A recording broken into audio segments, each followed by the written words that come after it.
Il a me donné tout, il a donné tout le monde, dans le sens de provoquer que les gens travaillent ensemble, ils improvisent, ils cherchent, d'exprimer les choses qu'ils veulent exprimer. La relation, bon, nous on a 27 ans, 28 ans maintenant d'évolution. Lui, il a 40 ans.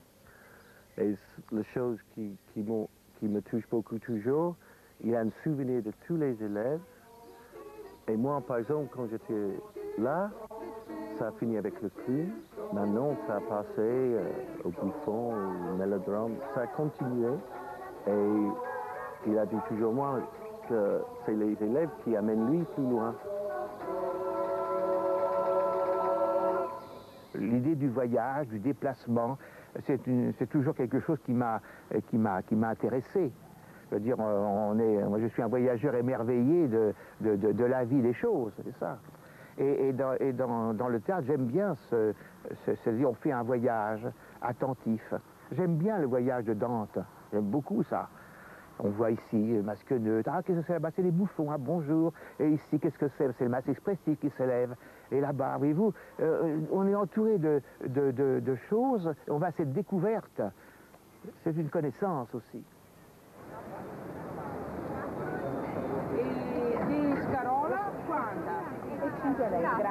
50 ans exactement après être venu pour la première fois en Italie, en 1948, Jacques Lecoq arpente les marchés de Padoue, là où les marchands de bestiaux inventèrent autrefois les personnages et le langage même dont la Commedia dell'arte s'est inspirée.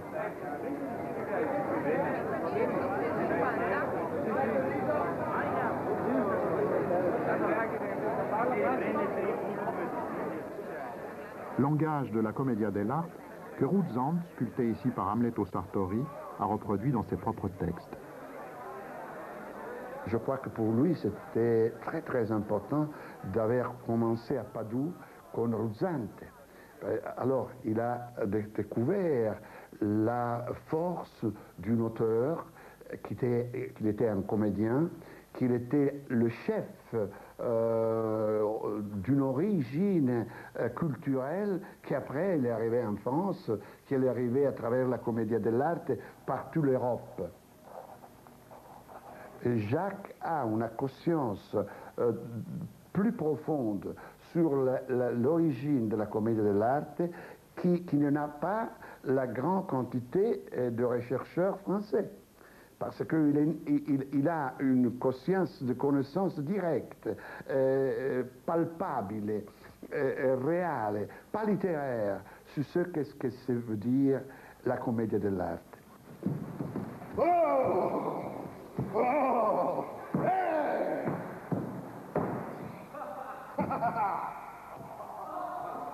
C'est Strehler qui m'a dit un jour, tu sais, la Commedia dell'arte, ça n'existe pas.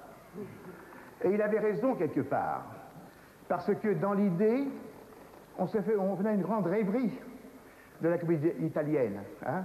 On improvisait, c'était sympa, des acteurs, tout ça. Et pas tellement. C'est mieux Eduardo de Filippo en Italie, c'est mieux Gassman, hein? C'est mieux des gens comme ça.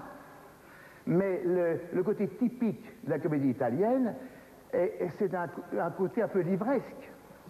J'étais là! Tous heureux, tel que vous êtes là.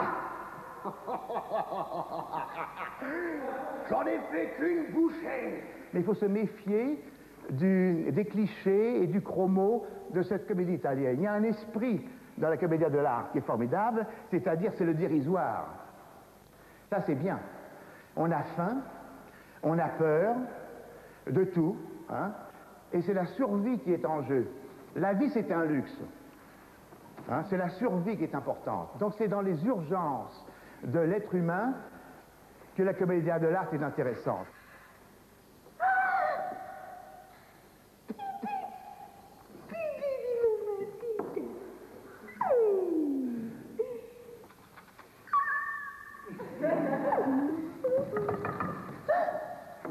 Je fais quoi exactement avec le tabouret? Le tabouret, vous m'aviez dit de l'apporter là-bas, hein, c'était ça? Ah oui. Oui, parce que vous deviez recevoir quelqu'un cet après-midi. C'est ça? Apportez un autre tabouret. Non, c'est très bien. Vous pouvez partir. Je vais prendre un autre tabouret. Qu'est-ce que Je vous descends le café. Dehors, le café, c'est pas les filles. Dehors, dehors. Difficile, hein? Aïe, aïe, aïe. Vous êtes en sous-jeu. La parole n'est pas sortie, hein? C'est trop la petite conversation habituelle, hein? Et elle devrait être beaucoup plus forte. Beaucoup plus forte.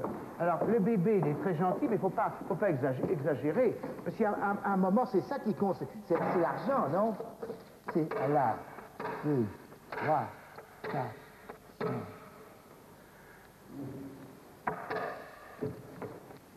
Personne qui regarde, non? Peut-être quelqu'un qui va regarder là, non? Attention, on frappe. Frappez pour voir. Fort.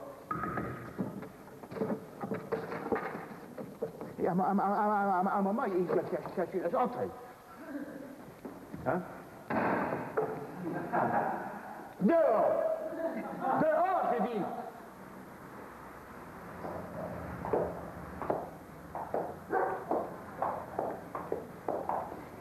Voilà, alors c'est le grand lieu de Sartori. C'est un choc, hein? C'est étonnant. Alors on retrouve des choses comme ça, comme le mannequin qu'il avait dans son atelier en bois, et puis Donato a apporté des masques de Bali. Alors là, on est dans un endroit central où les masques ont pris un essor et ont renouvelé dans le monde leur jeu et leur construction.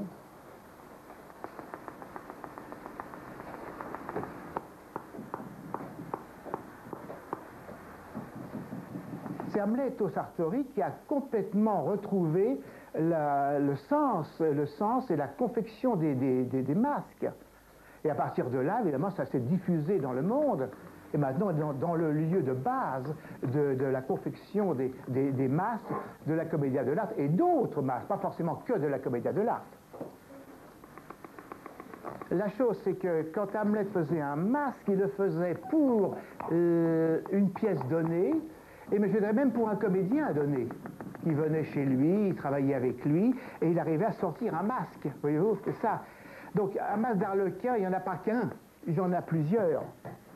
Et puis le propre d'un masque, c'est qu'il doit jouer. Et ça, c'est le grand mystère. Il y a des masques très beaux qu'on met au mur qui jouent pas, et d'autres qui arrivent à sortir quelque chose du masque. C'est-à-dire que quand on voit un masque, il y a des masques qui rentrent à l'intérieur et on va les chercher là-bas. Ils ne sont pas faits pour la scène. Et des masques qui vous envoient l'acteur en avant, voyez-vous. Et tous les masques de Sartori, c'est la grande chose de ces masques-là, envoient l'acteur dans le public. Chi allò qualunque favelò delle femmine, che è meglio che vestia scommessato da sotto in su, dai piedi. A chi vuole essere scatarunca non si intorza, o zuppa che non si sfrigoli ambagando, come che le fa per le terre così descolse, con quelle so belle gambe dritte. Quand j'ai décidé de faire du théâtre, j'étais pas du tout certaine que je pouvais. Et la façon dont il enseignait, la façon très concrète, voilà, concrète, avec laquelle il demandait au corps de traiter la poésie de la métaphore de l'acteur, la façon très terre à terre, je dirais. Hein. Ça m'a quelque chose ça m'a montré une certaine vérité, c'est-à-dire de ne pas imaginer que tout se passait dans la tête, que le théâtre n'était pas intellectuel, etc., mais que c'était du jeu de l'enfance, du jeu, de la mise en jeu, de la mise en chair, de l'incarnation. Voilà. Le théâtre, c'est de la chair, c'est du verbe fait chair. Voilà. Et ça, Lecoq le transmet. Voilà. Il le transmet. Ah ben c'est douloureux, hein. Quelle douleur. Oh non, elle dit, bah oui. On attend une chute, hein. Ah là, il va. Il y va à la chute? Il va y aller. Je sais pas s'il va à la chute. Oui, non.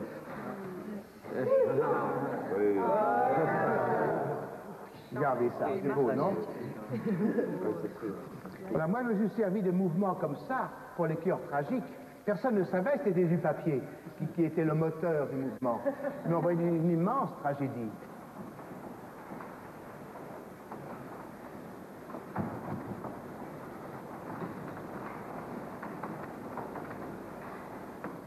Ils sont venus me chercher. Ils ne m'ont pas laissé le choix. Ou bien tuer avec nous, ou bien on te désarme. Me désarmer, c'est me tuer. J'ai dit d'accord.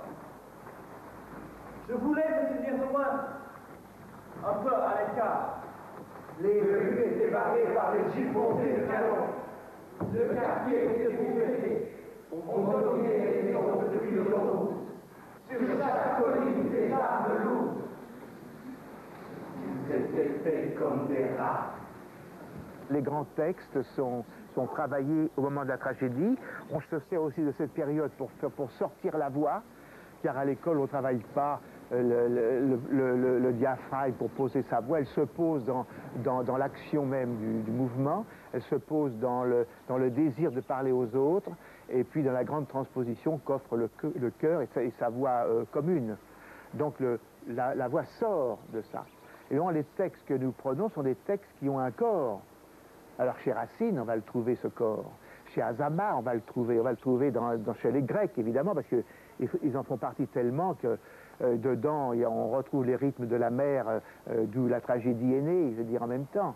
Et ça, c'est très, très important. On va prendre le collectif de la voix commune. Alors l'idée, c'est de parler dans la bouche de l'autre à partir d'un petit noyau, une petite cellule de deux, et on fait un conglomérat, et au fur et à mesure, on s'inscrit à parler dans la voix d'un autre. Pas forcément dans la voix de celui qui a piloté le début. On peut prendre un fil n'importe où. De manière qu'on essaye de sentir qu'une voix commune s'élève. Hein? C'est ça. Allez. Les gens en bas attendaient le massacre. 3 jours, ils ont attendu comme ça que le massacre commence. On a pilonné des tonnes de bombes. La consigne, liquider tout le monde. On a tué à main nue. J'étais comédien, je gagnais ma vie comme comédien, mais j'étais, à mon sentiment d'alors, mauvais comédien. Et malheureux de me dire, est-ce que tu vas toute ta vie faire un métier en te sentant mauvais? Avec en même temps pas du tout envie de faire autre chose. Bah, évidemment. Et donc c'était là la contradiction merveilleuse, le chaos dans lequel l'école m'a mis. L'école m'a mis dans un chaos qui m'a fait naître. Moi, c'est parce que j'ai constaté ma paralysie ici, là, sur ce même plancher, qui était neuf à l'époque. J'ai constaté ma paralysie et j'ai compris que je devrais écrire pour des gens qui ne sont moins paralytiques que moi, que j'allais danser à l'intérieur, par vous, par d'autres. On a tué de toutes les manières.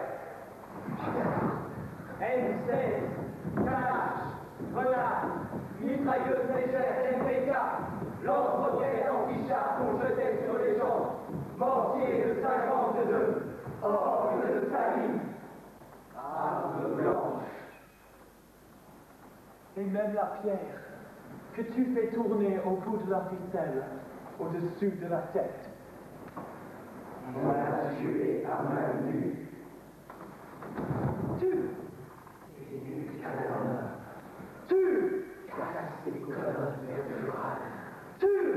étrangle avec un fil de nylon. Paralyse avec une aiguille dans la nuque. Enfonce un poignard dans les seins. Vise les artères avec ton poignard. Et la carotide est sous la clavicule. Et bien sûr, au cœur. cette écriture qui est une écriture de parole, une écriture aussi de gestes, parce que quand on parle d'écriture, il faut mélanger les deux. L'écriture n'est pas simplement qu'un phénomène d'écrire des mots, c'est aussi d'écrire des gestes dans l'espace, c'est aussi une écriture. Mais ce qui relie un petit peu tous ces gens et les créateurs à l'école, c'est un sens justement de cette présence dynamique de la parole ou des gestes, c'est-à-dire d'être relié à une dimension qui est celle de l'espace, celle de force et de conflit, et celle du rythme. Donc il y a un fond commun qui est là, c'est-à-dire qu'il n'y a pas de discours quand on parle ici, c'est une parole que l'on dit. Et pour moi, je fais une différence entre le discours et la parole. Le discours explique, comme la pantomime peut expliquer par des gestes des choses, mais que la parole agit, elle est acte. Respectez votre sang. Allez, un peu plus vite. J'ose vous en prier. Sauvez-moi de l'horreur de l'entendre crier.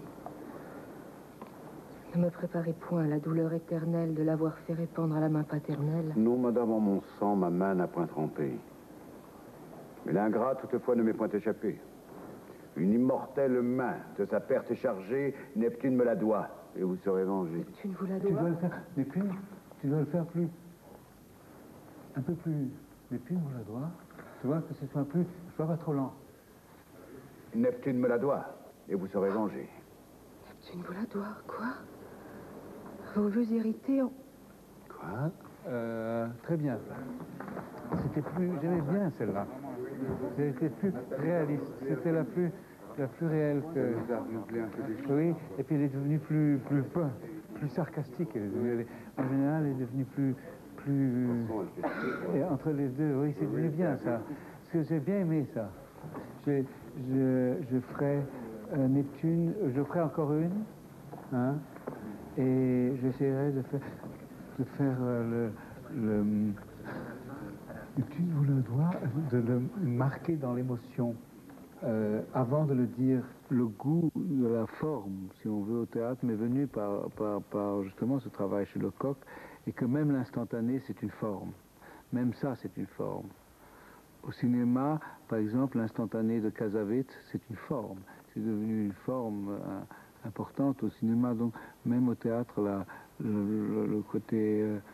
on dit, tiens, il parle, il joue, il comme ça, puis hop, il dit quelque chose d'autre. Moi, mon rêve, c'est ça, le théâtre, c'est que, au contraire, que chaque pensée, que chaque réaction soit le moment même et qu'on a l'impression qu'elle vive et que ce ne soit pas toujours de grands trucs, une chose pour 5 minutes, n'est-ce pas? Parce qu'en général, le théâtre, c'est une grande chose pour 5 minutes, ou pour 10 minutes. Mais d'avoir chaque seconde les émotions, les changements qui se passent dans une comme dit Bergson, qui dit qu'on a justement, chaque instant est différent chez l'être humain, et c'est comme ça, chez l'acteur, devrait être aussi comme ça. Et ça, c'est pas une contradiction à ce que j'ai appris chez Lecoq. Sauvez-moi de l'horreur de l'entendre crier.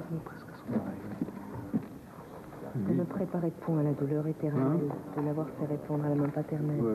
Et lui dit quoi? Non, madame, en mon sang, ma main n'a point trempé. Oui, c'est-à-dire qu'il ne prend pas cette intimité. Ah non. Que l'ingrat, toutefois, ne m'est point échappé. Une immortelle main de sa perte chargée, Neptune me la doit, et vous serez vengé. Il avait une chose qui était pour un metteur en scène très intéressant. Il m'a une fois dit que pour lui, la scène, c'était comme une assiette portée par une aiguille, et qu'il fallait toujours penser que dans des rapports d'espace, comment on répartissait les choses, comment pouvait être l'équilibre. Si on mettait tout à coup tout d'un côté, que ça balançait comme une assiette qui balançait. Il y avait des choses tellement passionnantes, une espèce de alchimie et un savoir antique, je dirais même, un savoir profond sur certaines lois et certaines lois poétiques du théâtre. Bon, règle du jeu est simple, je chauffe mon centre, puis à un moment, ça suffit, dit le public. Je dois donc changer, et je déséquilibre le plateau. Quelqu'un rentre pour équilibrer le plateau. Elle rentre dans le temps juste. Hein? Elle va juste, c'est-à-dire qu'il y a un moment où le temps est un peu suspendu. Hein? C'est pas militaire. Et la personne qui rentre, attention c'est la règle, dirige le jeu. Elle déséquilibre, et moi, je rééquilibre le jeu. Mais elle attend bien que je sois immobile pour créer un nouveau déséquilibre. Ça va, ça? Bon, à un moment, ça suffit, dit le peuple. Elle continue à diriger et je ne réponds pas. Donc c'est mon refus qui crée un déséquilibre et fait entrer le suivant ou la suivante. À la place juste. La tragédie, pour ça la tragédie française qui est très belle dans ses textes, évidemment, il manque pour moi le cœur. Parce que le cœur, c'est quand même une expression formidable. C'est lorsque la foule trouve ses structures, et s'organise pour quelque chose. Et le cœur, c'est le peuple de la cité, c'est tous ces gens qui se réunissent et qui battent d'un même métronome, c'est ça, au service évidemment d'un héros.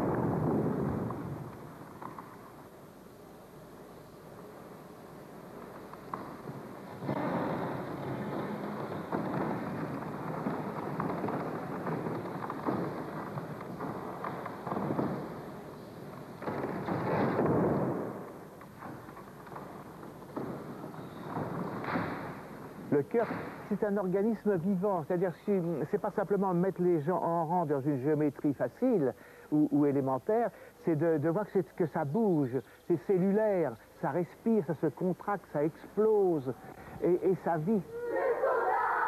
C'est-à-dire que l'intérieur est formé de gens différents, mais unis dans un même corps. Et on a appelé ça un petit peu, c'est un autre corps, mais c'est le grand corps. Le cœur, c'est le grand corps.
Bien.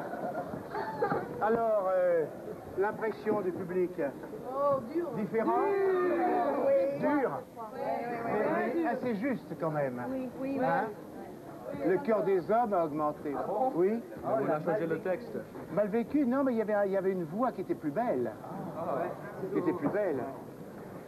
On en parlera. Enfin, je ne veux pas faire une critique parce que c'était quand même bien. Mais si on jouait une autre fois, il y aura un autre public, ce serait différent. Hein? Parce que là c'est peut-être un public plus juste. Là, vous êtes battu un peu plus, non? Il fallait y aller, hein? Non, c'est bien. Voilà. Bon, alors on va... Reposez-vous bien. Et alors, on se voit demain. Hein?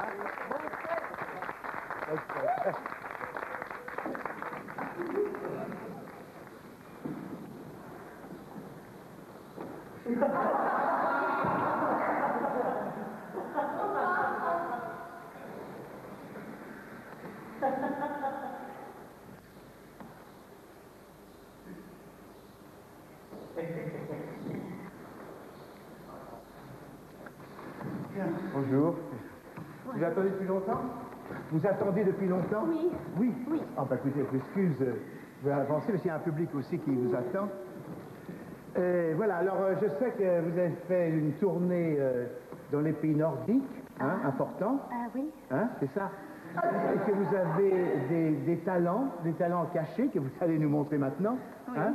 C'est ça? Et dans quel genre vous avez un talent caché? Je chante. Vous chantez? Oui. Bon, on va attendre alors mademoiselle dans ses chansons préférées.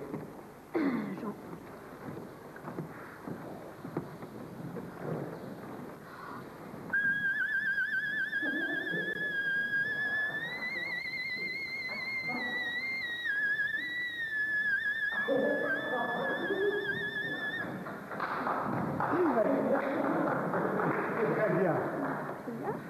Oui, parce que là, voyez-vous, alors là, c'est un exploit aussi. C'est rare que quelqu'un d'autre puisse faire ça. Hein? C'est jeune que ça vous a pris, cette voix? Non. Non? Votre mère n'avait pas la même voix? Non. Non. Ah non, donc c'est une chose à vous. Oui. Vous avez longtemps travaillé, ça? Non. Ah non, donc c'est de naissance? Oui. Ah bon? Et ça fait mal quand vous chantez?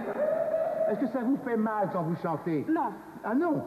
Parce que vous avez quand même un effort à faire important. Oui. Oui. Hein? Oui. Très bien. Oui. Ben écoutez, je vous félicite. Ah, merci. C'est ça. Alors, l'important c'est de se poser sur le public et de réagir à chaque chose, comme une balle de ping-pong. Vous savez, les petites balles à la fête de ping-pong, à la fête foraine, qui sont sur les jets d'eau. J'ai l'impression toujours que le petit nez rouge, c'est ça. Et que les jets d'eau, c'est le public, et on pose le petit nez rouge sur le public. Et c'est ça. Donc on est à la disposition ouverte du public. C'est la grande chose de cet exercice-là, d'être disponible à l'événement du public. Pour vous, tout de suite, deux frères exceptionnels, les Ronski.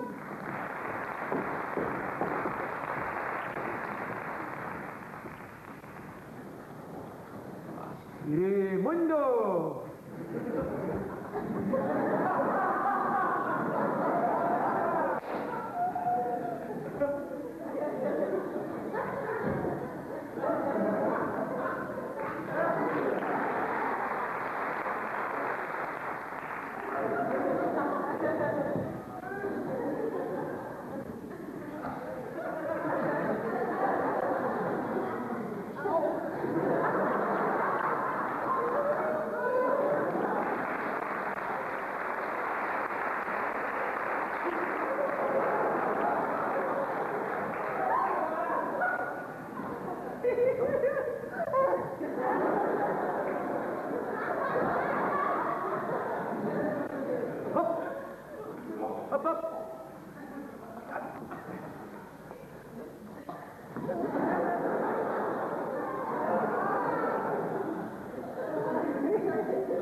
Dans les clowns, il y a le clown de théâtre et le clown de cirque.